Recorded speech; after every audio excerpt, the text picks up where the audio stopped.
Hey guys, welcome to episode 8 of the L24 engine rebuild series.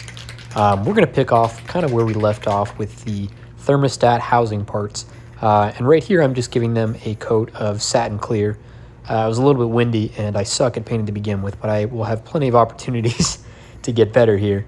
But yeah, this is just a satin clear with some VHT spray paint, and I think it looks decent. That's kind of really what I think all it takes to get back to original finish. It wasn't some shiny, wasn't a crazy spectacular finish.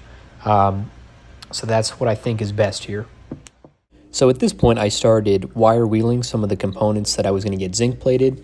I do have a wire wheel, but it's kind of, it vibrates really violently with the wire wheel that I have. So I'm going to try another wire wheel. This one I can't seem to get balanced, but I was able to just kind of use some of these brushes on a drill, and it gets the job done pretty well, I would say. I also talked with the zinc plating company, and they are actually happy to give me, or allow me to give them just bags labeled of everything, and they'll keep them in the bags. I thought basically you just gave them a bucket of parts and they all came back, but this company was a lot better about that. They say they do automotive stuff all the time, and this is kind of what people prefer. And yeah, I'm really excited. They told me that I could come look at the place anytime, so maybe I'll do some filming there if you're near Baltimore. They seem like a really good place, but we'll find out pretty soon. So a really exciting part of this for me is actually now I'm getting to a point where I can make a box of parts that are pretty much finished. So I have my zinc plating box here, which is just all stuff that I think is ready to go. These things might have to get wire wheeled again, I'm not really sure, but that's kind of what determines the finish.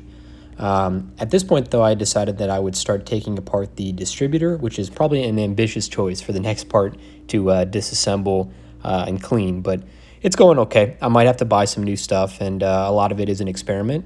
And the good thing is I don't see anyone who's actually done a video on this process, so I think it'll be informative. But very simply, just started with taking off the distributor cap. There's these two clips here. And when you pull that off, the rotor right there just pulls directly off.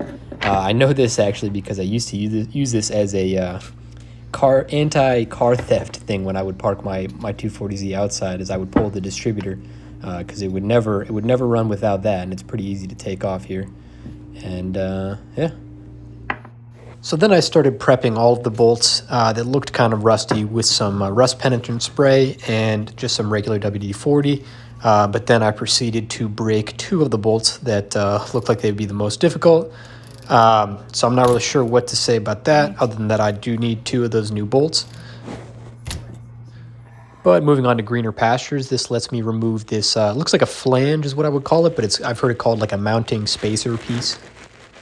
So next I removed the points inside, which was pretty simple, honestly. All of these screws came out really easily. The internal stuff didn't seem like it was screwed on very tight.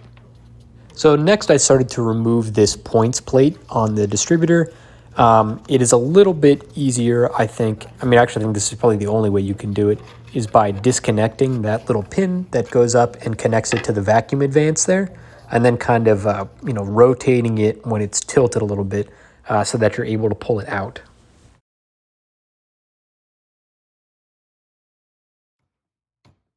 So next we're going to remove this set collar, which is a piece you can't see because it's in the vise right now. But you really need to just hammer out this pin. I would just get a screwdriver that is a smaller diameter than the hole itself and just hammer through. You don't need any specialized tools or anything like that.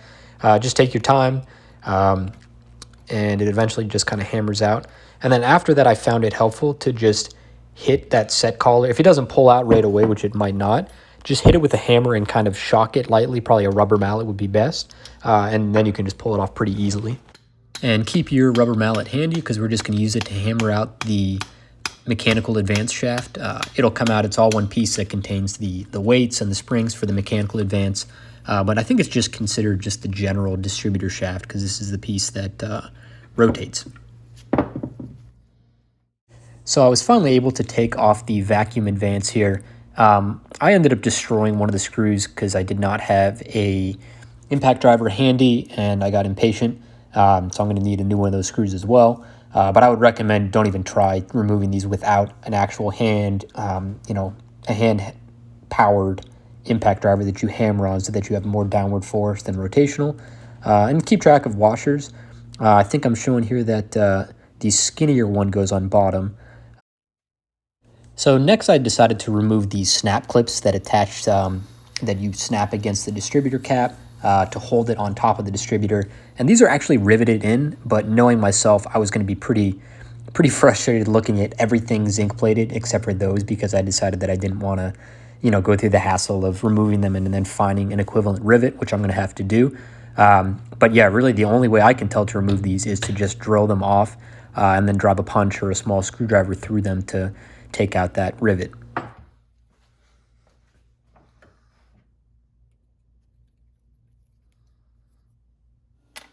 So I decided to get my own sandblaster, at least a kind of mini sort of benchtop one here, and so far I really like it. I'm still kind of working out the kinks, but I use this to start kind of cleaning off all the grime and corrosion on the housing pieces here. And it definitely takes time. I mean, this is like anything else with finished. The more time you spend on this prep work, on kind of the annoying, tedious part of the job, the better result you're going to get. So I was able to get these distributor parts cleaned up by sandblasting and wire wheeling some other parts pretty good, to the point where I'm really happy with, I think, the final product is going to look like. But as you'll be able to see in one of these clips here, I did have an issue with those broken bolts. And I ordered a screw extractor or bolt extractor set that apparently I don't really know how to use very well and did not guess correctly on my first attempt. And I definitely screwed up with that and made the hole bigger than it needed to be. It's definitely a problem, potentially even so much because they're threaded holes. So I could possibly get away with, and I'm going to test with this on the reassembly, drilling out a larger hole and threading holes in that. And maybe it still fits well on that plate where you adjust the distributor. That might be a possibility. If I have to buy a new distributor just to get those parts done properly, that's fine. I don't think with a project this big, I'm certainly going to make a lot of little mistakes, and this is potentially one of them. It's not worth getting upset about. And but yeah, it's really just kind of moving on to the next piece. Which, as you will see here, is I attempted to disassemble as much of this water pump as I could. The limiting factor is not having a press of any kind, but I tried to remove at least this piece here. And but then I was kind of quickly, as you will see, stopped by the next piece. Is definitely requires a press.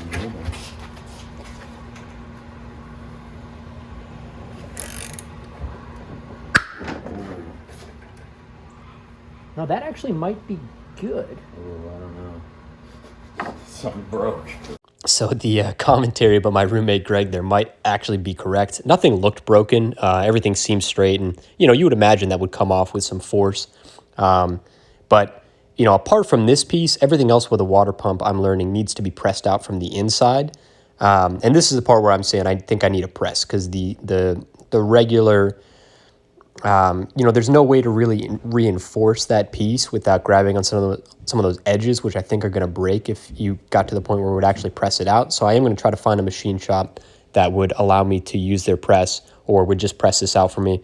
The other thing is, with a water pump, these are so cheap that this is probably a part that I would consider just buying a new one. I mean, I think I've seen they're $40. In fact, this is a part I'd like to carry on my site if I can figure out who sells those. But that might be an avenue with that. So I'm going to kind of set this one aside and move on to the next part, which you'll see in the next episode, is the alternator. And I'll slowly kind of go back to this water pump as I, find an opportunity to use a press. So that is going to do it for this video. Obviously, a lot of things didn't go well, but like I said, I'm not going to kind of dwell on that. I'm just going to try to learn from those mistakes and move on to the other pieces. The beauty of these small parts jobs is there are a lot of them to do. If I screwed up a couple of them, things will balance out. There are other things I'll do really well. And like I said, from those mistakes I made, I will learn what to be more careful with in the future. And, so far at this point, I'm kind of applying those lessons to the alternator, and it's going a lot better. But stay tuned for that video, and I'll see you in that one.